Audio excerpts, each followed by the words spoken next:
IMF. To IMF. The IMF. IMF.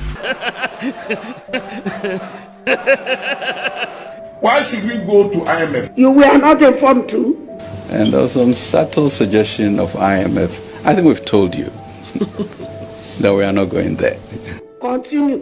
Gabana Tesono Anko IMF. David Yanko. Uncle Sembeko.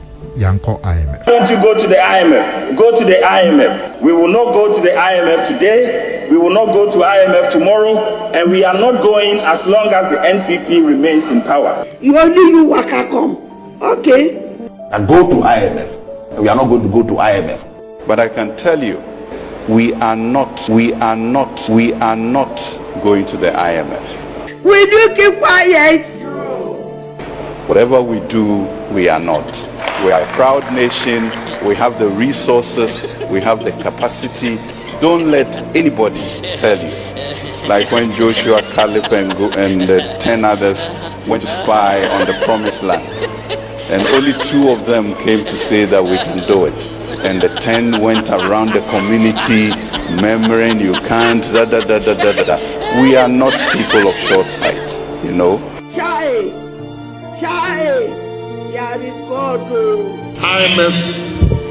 What are we going to say again? Because the noise we make, going into IMF is just like handing over power to NDC without a contest. And I chew my own words back when I said NDC went to IMF because of mismanagement of the economy. So if MPP is going to IMF, what am I going to say? Any government that goes to IMF has failed. You cannot use the face of those who took us to IMF to break the eight. They don't work. So made several statements which have either turned out to be untrue or are contradictory. Either way, they have served to undermine the credibility of government and of its economic management team. These include the denial that government would ask for a bailout from the IMF. So one is no longer sure what to do.